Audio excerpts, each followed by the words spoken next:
Hey, what's going on, everyone? This is Mitch. Good Friday evening to you all. Hope you guys have had a great week out there so far and have having a great start to your weekend. I got you an update on the tropics. A lot has changed even since this morning when I made the morning video, and certainly have changed over the last 24 hours since yesterday evening's video. So that's what we're going to talk about. We're going to talk about what is going on right now, because there's been a system that has moved off the Yucatan into the Bay of Campeche that certainly has the chance now to become our next named storm. In fact, by the time some of you folks are watching this video, it might be. Next named storm is Danielle, and this is actually forecasted to become Tropical Storm Danielle. Now, I don't think this is going to be a big deal, but we're going to talk about what that means, who it can impact, and what it's doing right now, what it can do over the next 24 hours. We're also going to break down the model guidance, compare and contrast to Euro, GFS, things like that. What could happen the last several days of August, as I'm expecting things to slowly uptick in development, in activity. So if you guys have not subscribed, certainly hit that subscribe button, like the video if you like it. And if you're interested, hit me up on Twitter or Facebook. I am very active on both, especially Twitter, but I'm also active on Facebook. It's a great way to interact with me. That's just an awesome place where you can interact with me much quicker, and I'm doing constant updates, especially when things get very active. Outside of that, hey, I appreciate the support. It's been a very big time growing week. In fact, this has been the most successful week, I would say, since June. So I've picked up a lot of subscribers even since this morning. Morning video did well. So I just want to tell you guys I appreciate the support. It's always nice to see that. I feel energized again. I've been kind of antsy for the growth again. So I really appreciate people tuning in and supporting my passion. If you guys got anything that I can pray about, pray over, please put it in the comments below. It gives me an opportunity to pray over it. More importantly, it gives a whole lot of other people the opportunity to do so too. We all can look out for one another and glorify God doing it. So just check it out. Hot off the press, 7 p.m. Central Time update. This literally just dropped 10 minutes ago. So right now, this is where the center of whatever circulation there is. Low-level circulation really, I don't think, is there right now. We have, of course, we always are going to have a vertically stacked circulations here with the mid-levels and the low levels with weaker storms. But in general, this is around where the middle of the storm is, right here in the Bay of Campeche. It's forecast to become a tropical storm maybe as early as tomorrow morning, but certainly by, I would say, this time tomorrow, I think we will have a tropical storm, and this will actually be nearing landfall in Mexico. There's tropical storm warnings up for coastal areas of Mexico and even the coastal regions like Brownsville, Texas, even the coastal regions of the far southern tip of Texas. So this is forecasted to become Tropical Storm Danielle. Let's take a look at it. Let's take a more broader look at it first. So this is the Western Atlantic. This is the Bay of Campeche. This is the Gulf of Mexico. This is PTC4, which stands for Potential Tropical Cyclone 4. So, you know, I think of this as, hey, it's a wave or a depression right now, but not quite a tropical storm. It's forecasted to become one, but not quite there. So what's happening right now, if you noticed, it looks like it's kind of fading away. Something called diurnal minimum, which is basically when the air temperature is the closest to the sea surface temperature. So let's say the air temperature out here, the warmest time of the day is, I don't know, 86, 87 degrees. Well, you know, as the sun's going down, the day's coming to an end, the sea surface temperatures out here in the Bay of Campeche is around, well, 85 to 87 degrees. So there's only like maybe a 1 to as much as 3 degree difference between the air temperature and the sea surface temperature. So you definitely need a cooling between both areas, between the atmosphere and then the sea surface temperatures. So there's lack of that in the evening. So that's why we call it diurnal minimum. That's normally when you have a little bit of weakening with even stronger storms, but certainly with weaker storms. Then we have something called diurnal maximum. And this allows for these storms to re-get going in the morning time. And that's because the sea surface temperatures really aren't going to change overnight. So the sea surface temperatures are still in the mid-80s, but the low temperatures, because it's the coolest time of the day in the morning time, diurnal maximum occurs, and maybe the air temperature is maybe 75, 76, 77 degrees. So you got, you know, maybe an 8 to a 10 degree difference between the sea surface temperature and the air temperature, and that actually causes convection. So that's why we need to watch this thing in the morning hours to see if it really explodes with convection and tries to quickly become a tropical storm first thing in the morning. But anyways, enough rambling about that. You see tropical systems spin in this direction. There's not much of a spin with this at all. In fact, Recon went in this, and I don't have it pulled up, and they really could not find a full wrapping of the storm of showing just a full circulation. So it kind of tells us that there's not really a low-level circulation with this. It could get there in the morning. I really think it has a chance to. But in general, this is in a favorable atmosphere as far as an environmental atmosphere and a wind pattern aloft. There's what we call a ULAC ahead. So basically, this is an anticyclone aloft, well above this actual system and the high levels of the atmosphere. This is actually pushing winds in the opposite direction as what this is trying to rotate. This helps push air away from the middle of these storms. I feel like I've repeated this in like the last several videos. This pushes air away from these storms, right? And it actually helps ventilate these storms. So as it pushes air away, more air rises up in the middle of the storm. That causes more convection showers and storms. So it's constantly doing that. So it has a favorable wind pattern in the higher levels of the atmosphere above all this showers and convection. I hope that makes a little bit of sense. But basically, this system is kind of ventilating, even though it's in a weaker stage right now of the system. And you can see this here. These are 200 millibar wind streams, like 40,000 feet up in the air. And you see these little wind streams, these little arrows pointing this way. Well, tropical systems move this way. So in general, over the next 12 hours, before it really starts to interact with land, this thing is really ventilating, a really great wind pattern aloft for the system. The thing that's moving against this system, it's really working against this system, is two things. The biggest thing is it's low on time. It's just not going to be over water long. The wind currents, directional currents, steering currents, whatever, is going to push this right into Mexico, more than likely. Another thing is you got some dry air in the mid-levels, which is plaguing the entire Atlantic basin and it's really produced such a slow start to hurricane season, or really a lack of. So you see this plume of moisture as we're waking up tomorrow morning. That is our tropical system. But you have this push of dry air that actually displaces all the moisture right into Mexico. So I actually think you might have like the actual low, the surface low that moves into maybe southern areas of Texas, far northern Mexico, but all the moisture gets left behind. So it's an interesting thing to show. Levi mentioned this on Tropical Tidbits in his video about an hour ago. I always love watching his content, and I use a lot of what he says and I kind of apply it to my own knowledge. And he's actually the one that runs this show, runs this site. But he mentioned that, and I didn't really catch it until now, but dry air is really going to push most moisture into Mexico. So I don't think you're going to get a ton of moisture from this in southern Texas. I really don't, but we'll see. And I can tell you, I don't think this is going to be much of a wind threat either. So let's talk about way out here in the tropical Atlantic. So let's take a look at the Euro first. I want to make sure we're on the Euro. Latest Euro.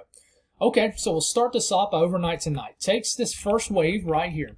And I will tell you, there's been some changes today. The models today have really kind of flirted with the idea of liking the first wave, but it's still really, really liking that second wave. And that's what we're going to talk about. There's two areas. There's actually three areas because we need to watch an area in the Gulf of Mexico too. But the European gets this first wave, and it really likes the idea of moving this pretty far northwest. And that really, this system looks so tiny, right? You can barely see it on your screen.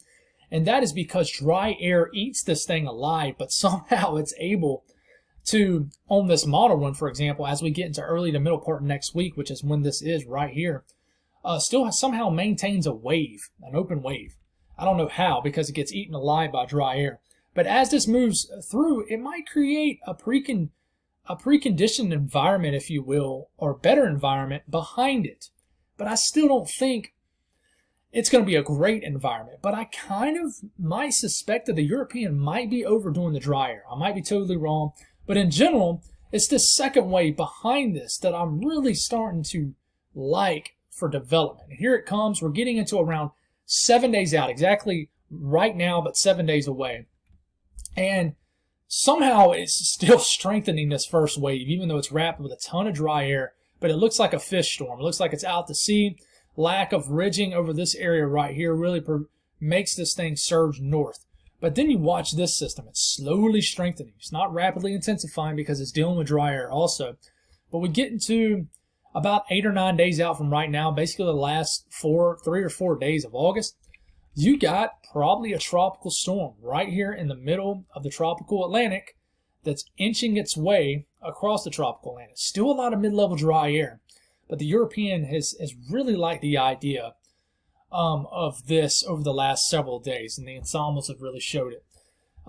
It doesn't really show much in the Gulf of Mexico, and it still has this right here, right around Bermuda. But you look at the GFS. The GFS is, man, it's everywhere. So let's take a look at it here. GFS will start off this weekend. Here comes the first wave. A very small system. I think dry air really keeps moisture fully intact around the center, if there's any moisture at all. Keeps this going. Maintains this as a wave as we get into later next week. So we're about 6 days out at this point. At the same time, another wave comes off the coast of North Africa. But then we start to watch this little area right here in the Gulf of Mexico, which was kind of the same area that was showing in the same time frame, I guess is what I'm trying to say, as when it was showing that major hurricane, like 4 runs in a row on the GFS. It got shared all over social media and talked about a little bit too much. But now, and I've talked about this last night, still the GFS is liking the idea of sometime next weekend there being some kind of energy in the Gulf of Mexico.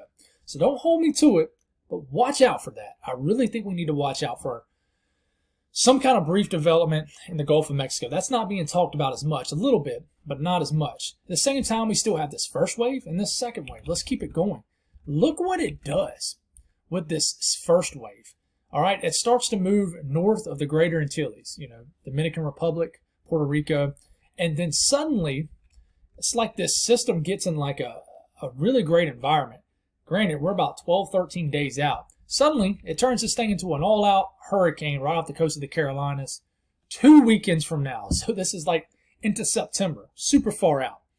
This will also probably be something that gets shared all over social media that doesn't need to get shared, but that's a Category 2, almost 3 hurricane right there. But here it is, and it takes the second wave that the European likes, and it really doesn't have it surviving, but then creates another wave behind it. So in general, what you take from this, guys, is we're starting to see a lot of tropical activity in the mid to long range. We are. And there's still 4 areas of interest. One is what's going on right now with PTC4, what's going to be tropical storm, potentially tropical storm Danielle. You got this signal that could show up in the Gulf, and this is the European ensembles, by the way. And, the actual ensemble from the European is giving this a little bit more attention than probably the actual operation run of the GFS, of the European. But, that's still, you still got, 9 or 10 scraggly little members, showing developing here. And then you got the first wave, which starts off over here and then moves to around right here. And this is 1, 2, 3, 4, 5, 6, 7, 8, 9, 10, 11, 12, 13, 14. Around 14 out of 50 members that make up the ensemble run. So not a whole lot, right? That's, I don't know, like 20, 25, 28% of the ensemble runs actually show something that maintains enough to really consider an appreciable tropical wave or depression or maybe storm. But then here's that second wave, right? 1, 2, 3, 4, 5, 6, 7, 8, 9, 10, 11, 12, 13, 14, 15. It looks like probably 20, 25, almost, I wouldn't say 30 members. So you got half of the ensemble runs that keep maintaining the idea with this second wave. And this, with the time frame with this, I would say the time frame that it's right in the middle of the tropical Atlantic would probably be the first couple days of September. So listen, I know it's been a slow start to hurricane season. I get it. But please do not let your guard down. Please. September was quiet as far as landfalling tropical systems last year, besides Hurricane Nicholas, which was a weak Category 1 that affected Texas. Other than that, really quiet. After Ida, hurricane season was basically over as far as land impacting hurricanes and tropical systems besides Nicholas. But there was a lot of systems that were way out in the Atlantic. This could be kind of different. I'm not going to say it's going to be comparable to, 2020 that, you had a landfalling hurricane in November, but it's just something we need to watch out for. So the latest GEFS ensembles, which only goes out to about 9 days so far, shows that signal in the Gulf, but it doesn't really match its operational run, which means you got about the same kind of signal as the European ensembles. But the actual operational run really likes a pretty strong little tropical depression or storm hugging the northeast areas of the Gulf of Mexico. Here's that first wave. These are some strong members showing up now, but not many members, right? Not even 10 members. Not even like, 15, 20% of the makeup, the 50 members in the ensemble is showing up with here. And then here's the second wave. Not as put together and not probably quite as many as the European ensemble. The GFS just is mixed. It's everywhere. And even the European today kind of lost. It maintained the idea of the second wave, which it always has been. But it kind of got really weird with the first wave and started showing it more attention. So it's just kind of weird out there right now. It is. And like I said, take from all this, even though I'm just kind of foaming at the mouth but just talking and talking and talking, take from all this that things are looking like they are going to increase in activity. If you want to take anything from all this rambling that I'm doing, just know that things are looking like they're going to slowly start to uptick in activity. If they don't, I'll be the first to admit that I'm wrong. I mean, that's totally cool. I've been saying for about the last 2 to 3 days that I really like that second wave to be something we need to watch. But anyways, we'll get into late next week, and this is when we start to watch the Western Atlantic, the Western Caribbean, and the Gulf of Mexico. This is around, for example, the middle of next weekend. You got a strengthening low pressure that's about to make landfall in the Panhandle of Florida, Big Bend area for Florida. That looks like a weak tropical storm or depression that brings a lot of moisture. We need to watch this. We need to watch this area right here, the Gulf of Mexico. The members are very lackluster. They really are. You got some strong members, but you have lack of members. In fact, not even one member does what the operational GFS does. So it tells you that it's just whatever at this point. It really is. And I'll kind of show you what's going on here really quickly, and then we'll wrap up this video. This first wave, this is the European. So, the brown is the dry air, the green is the moist air. This first wave, I don't even know how it maintains. It gets fully wrapped up with dry air as we get into about midway next week. Dry air all around, wrapping up into the circulation. And then we watch this plume of more moist air that comes off, but there's still dry air out in front of it. But it has a little bit more of a moist bubble. And I really think all the dry air out in front of it prevents any big-time strengthening. So it kind of maintains or slowly strengthens. But it's still battling a ton of dry air. And then you got this open wave right here, which the GFS has a full-fledged hurricane, fully wrapped in dry air and mid-level dry air. So I don't see how the first wave really survives. But who knows? Who really knows? The dry air might be overdone, but it's hard to say that the dry air is overdone when the dry air has been the main factor of such a slow start. Everybody wants to say Saharan dust, but really it's just this tut, which causes shear and a lot of dry air. But anyways, that's all I got. Well, we have to watch this. This is going to be, stay with me this weekend, because I think this weekend's going to be a big, and into next week, I think it's going to be a big weather watching weekend as far as fine-tuning what could happen late next week. So that's all I got, guys. I'm out of breath. Y'all have a great evening. God bless all y'all, and I'll be with you guys in the morning.